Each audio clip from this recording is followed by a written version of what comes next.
Hello दोस्तों, स्वागत है आपका हमारे YouTube चैनल पर। दोस्तों, कमेंट आया है कि सर आपने ये तो बता दिया कि आपको एक्सकावेशन प्रोसेस कैसा करना है। जैसे कि आप सब अगर हमारे रेगुलर व्यूवर्स हैं तो आप देखते होंगे कि और लास्ट वीडियो में आपने देखा भी होगा कि हमने जो लास्ट वीडियो डाला है वो फाउंडेशन से रिलेटेड डाला है कि आपको एक्सकावेशन प्रोसेस किस तरीके से करना है। और हमने कैटेगरी वाइज बताया हुआ है कि अगर आपको G+1 G+2 बना रहे हैं तो आपको किस तरीके से एक्सकावेशन यानी जो आपकी नींव है, जो आपका फाउंडेशन होगा, उसकी खुदाई कितनी गहरी, कितनी लंबी और कितनी चौड़ी करनी चाहिए, ये हमने आपको उस वीडियो में बताया है। अगर आप वो वीडियो देखना चाहते हैं तो आप जाकर चैनल पर देख सकते हैं। तो उस वीडियो पे कमेंट आया है कि सर आपने ये नहीं बताया कि फाउंडेशन में जो हम स्टील बांधते हैं, जो हम अपने फुटिंग मेश बनाते हैं, वो मेश किस तरीके से बनाना है और हमको कितना उसमें मोटा सरिया यूज करना है। तो आज के इस वीडियो में हम आपको फाउंडेशन से रिलेटेड इंपॉर्टेंट टिप्स देंगे कि आप अपनी बिल्डिंग में जब जो भी आप अपना कंस्ट्रक्शन कर रहे हैं उसमें आपको फाउंडेशन मेश यानी जो फुटिंग में आप जाल बनाते हैं वो आपको कितना मोटा बनाना है, कितने एमएम सरिया का बनाना है और उसको बनाते समय किन किन बातों का ख्याल आपको करना चाहिए। तो दोस्तों, जैसा कि आप जानते हैं कि हमने फाउंडेशन के बारे में बहुत सारे वीडियोस बना रखे हैं और फाउंडेशन कितना ही इंपॉर्टेंट है हमारे कंस्ट्रक्शन के लिए। लास्ट वीडियो में आपको एक्सकावेशन के बारे में पूरा डिटेल बताया गया था कि किस तरीके से आपको लंबाई, चौड़ाई और ऊंचाई रखनी है। कि ये एक तो आप इंजीनियर्स हायर करते हैं तो इंजीनियर्स आपको बताता है कि कितना जो है आपको डीप जाना है, लेकिन ये जो आपका एक्सकावेशन का जो साइज है वो कुछ चीजों पर डिपेंड करता है, जैसे कि बिल्डिंग की हाइट कितनी है, मिट्टी जो वहां पर है उसकी लोड बेरिंग कैपेसिटी कितनी है, स्ट्रक्चरल डिजाइनिंग की जाती है, उसके बेसिस पे ही आपको बताया जाता है कि आपको एक्सकावेशन की खुदाई, जो एक्सकावेशन प्रोसेस करना है, जो आपको मिट्टी की खुदाई करनी है, वो कितना करना है।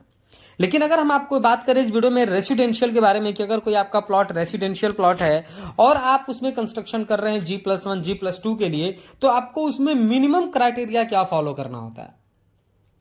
तो अगर मिनिमम क्राइटेरिया के बारे में हम आपको बात करें तो जैसा कि मैंने आपको बताया था कि गड्ढा कम से कम 4 feet by 4 feet by 4 feet का होना चाहिए, यानी 4 फीट लंबा, 4 फीट चौड़ा और 4 फीट गहरा का जो कम से कम उसमें प्रॉपर होना चाहिए उसकी साइज। उसके बाद मैंने आपको उसमें बताया था कि आपको नीचे जो है पीसीसी बेड देना है। पीसीसी बेड देना है, आपको ब्रिक वर्क नहीं यूज करना, क्योंकि मैंने आपको बताया था कि ब्रिक आप जब यूज करते हैं तो क्या उसमें वाटर एब्जॉर्प्शन की जो है प्रॉपर्टीज होती है, तो आपके कंक्रीट में जो मॉइस्चर है उसको एब्जॉर्ब कर लेती है। तो आपको वहां पर बताया गया था कि आप जो पीसीसी करें 3 से 4 इंच का, आप प्लेन सीमेंट कंक्रीट 1-4-8 का बना करके भी आप कर लेंगे तो आपका काम बहुत अच्छी तरीके से चल जाएगा। क्योंकि होता यह है कि अगर आप लेवल आपका प्रॉपर नहीं होगा, फिर आपको कॉलम को स्टैब्लिश करने में ढेर सारी प्रॉब्लम्स फेस करनी पड़ सकती हैं। दूसरा यह है कि आपको बताया गया था कि अगर आपको इंजीनियर ने कहा है कि 4 feet by 4 feet by 4 feet अगर आपको गड्ढा खोदना है तो ऐसा नहीं है कि आप एग्जैक्ट साइज का ही खोदें, आपको 6-6 इंच की मार्जिन लेकर के खोदनी होती है।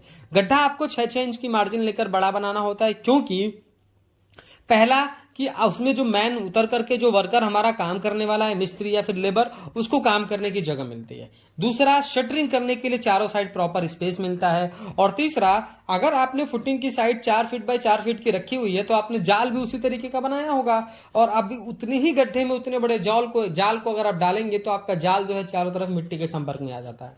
मिट्टी के संपर्क में आने से आपका स्टील खराब हो सकता है, उसमें जंग लग सकता है। पीसीसी बेड इसीलिए बनाने के लिए कहा जाता है, इसका मेन पर्पस यही है कि नीचे से मॉइस्चर आपके स्टील को ना मिले। पर अगर आपने पीसीसी बेड दे दिया पर अगर आप स्टील को उतना ही बड़ा रखेंगे तो वो अगर मिट्टी में टच होगा तो फिर कोई मतलब नहीं हो आपके पीसीसी का भी। तो इसलिए कहा जाता है कि आप जो है थोड़ा बेड जो भी आप अपना एक्सकावेशन कर रहे हैं वो 6-6 इंच की मार्जिन लेकर के करें। अब हम आपको बताते हैं कि आपको सरिया कैसा यूज करना है। तो देखिए, मिनिमम सरिया जो है आपको 10 mm का यूज करना है। 10 mm से पतला तो आपको सरिया फुटिंग मेश के लिए यूज नहीं करना है। G+1 बना रहे हैं तो उसमें आप 10 mm, G+1 G+2 के लिए 10 mm का सरिया चल जाएगा, उसमें आपको प्रॉब्लम नहीं आएगी। पर वो बनाते समय आपको बहुत सारी चीजों का ख्याल करना है। जैसा कि आपको वीडियो में दिखाया जा रहा है कि यहाँ एक फुटिंग मेश बनाई गई है 4 फीट बाई 4 फीट के लिए, और आप देख सकते हैं कि इसमें ऊपर की तरफ एल बैंड बनाया गया है। ये एल बैंड होना 90 डिग्री पे बहुत ही इंपॉर्टेंट है।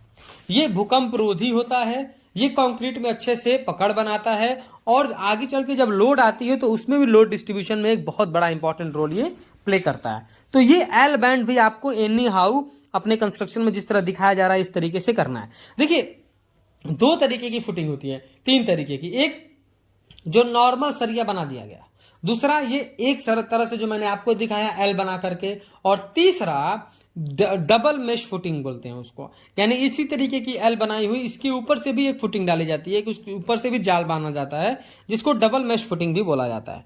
तो वो जनरली हम कमर्शियल में, बड़े प्रोजेक्ट में, हाई राइज बिल्डिंग में यूज करते हैं। पर अगर आप रेसिडेंशियल G+1 G+2 बना रहे हैं तो आपको उसमें इसमें देने की जरूरत नहीं है। आप मिनिमम 10 mm का सरिया यूज करें, पॉसिबल हो तो आप 12 mm का यूज करें। आपको मिनिमम क्राइटेरिया बताया जा रहा है 10 mm। उसके बाद इस तरीके का एल बैंड आप बनाएं। एल बैंड बहुत ही जरूरी है, ये कम से कम 3 से 4 इंच का होना चाहिए। एल बैंड बनाए, 90 डिग्री पर बैंड करें चारों तरफ, जैसे आपको वीडियो में दिखाया जा रहा है वो करें। उसके बाद एक सरिया से दूसरे सरिया के बीच का गैप जो है वो आपको 5 से 6 इंच रखना है। यहां पर आपको 6 इंच गैप दिखाया जा रहा है। जैसे कि हम यहाँ पर अभी जो कंस्ट्रक्शन कर रहे हैं ये G+2 के लिए कर रहे हैं, तो हमने यहाँ पर 10 mm का सरिया यूज करा है प्रॉपर तरीके से। हम आपको एल बैंड भी दिखा रहे हैं, हमने 3 इंच का एल बैंड बनाया हुआ है, और एक सरिया से दूसरे सरिया के बीच जो हमने गैप रखा हुआ है वो 6 इंच प्रॉपरली रखा हुआ है।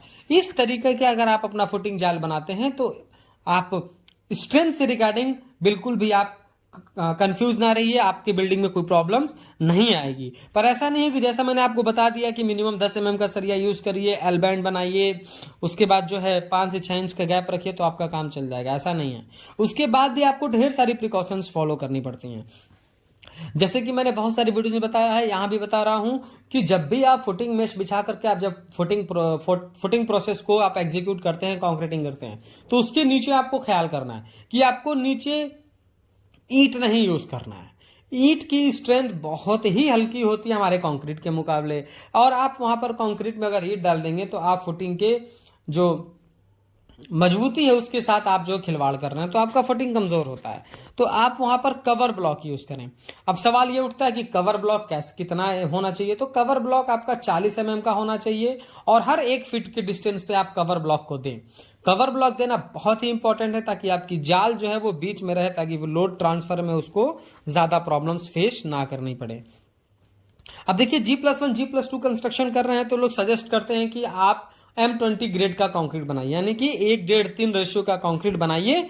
लेकिन मैं सजेस्ट करता हूं कि अगर आप G+1 G+2 बना रहे हैं तो आप फाउंडेशन में M25 ग्रेड का यूज करें। G+2 अगर G+1 में तो M20 चल जाएगा, पर G+2 में G+3 में आपको सिर्फ फाउंडेशन की बात अगर मैं करूं तो फाउंडेशन में आपको M25 ग्रेड यूज करना चाहिए। M25 ग्रेड क्या होता है कि 1:1:2, 1 बैग सीमेंट, 1 बैग सैंड और 2 बैग एग्रीगेट, इसको प्रॉपर तरीके से मिक्स करिए और उसके बाद इसको कंक्रीटिंग को करिए। कंक्रीटिंग करने का मतलब ये नहीं कि सिर्फ आप उसको उसमें फेंक दीजिए, नहीं, आप प्रॉपर तरीके से वाइब्रेटर यूज करिए। वाइब्रेटर अगर आप यूज करते हैं तो आपका कंक्रीट के बीच में एयर वॉइड्स नहीं रहते हैं, तो वो आपका काम ज्यादा अच्छा होता है और उसमें प्रॉपर जो है स्ट्रेंथ भी आती है। उसके बाद शटरिंग आपको अच्छी तरीके से प्रोवाइड करना है। जैसा कि मैंने आपको बताया, अगर आप शटरिंग प्रोवाइड नहीं करते हैं, आपका जाल जो है वो मिट्टी के संपर्क में आता है तो उसकी वजह से उसमें मॉइस्चर लगता है और आपका जो कंक्रीट है वो कंक्रीट भी खराब होता है, स्टील जो है आपका स्टील खराब होता है, जिसकी वजह से स्ट्रेंथ कम हो जाती है। तो आपको अपने स्टील को मॉइस्चर से भी बचाना होता है, और अगले ही दिन आपको उस पर शटरिंग जब खोल देते हैं तो अच्छी तरीके से क्यूरिंग प्रोसेस करना है। क्यूरिंग प्रोसेस आपको 10 से 14 दिन तक तो करना ही करना है। अगर विंटर का टाइम है तो ठीक है, आप 1 बार पानी डालिए, 2 बार डाले चलेगा, लेकिन अगर समर का टाइम है तो आपको 2 बार 3 बार दिन में पानी डालना है। और पॉसिबल हो तो जो जूट की बोरे आते हैं, जूट के बोरों को उस पर आप अच्छी तरीके से राउंड अप कर दें, लपेट दें, रख दें, उसके बाद उसको भिगोएंगे। तो होता यह है कि जो हमारा जूट की बैग होते हैं, जूट के जो बोरे होते हैं, वो मॉइस्चर को लॉक किया रहता है, नमी को लॉक किया रहता है, तो काफी टाइम तक आपको जो अच्छी तरीके से उसमें प्रोवाइड होता रहता है मॉइस्चर। तो इस तरीके से आप जो अपने कंस्ट्रक्शन को करेंगे और फुटिंग मेश को करते हैं तो आपके फाउंडेशन में कोई भी दिक्कत नहीं आएगी। दोस्तों, वीडियो पसंद आया तो प्लीज वीडियो को लाइक कर दें। अगर चैनल पर नए हैं, कंस्ट्रक्शन से रिलेटेड ऐसे ही इंफॉर्मेटिव वीडियोज इन फ्यूचर देखना चाहते हैं तो प्लीज चैनल को सब्सक्राइब करके बेल नोटिफिकेशन को ऑल पर प्रेस कर दें। Thank you.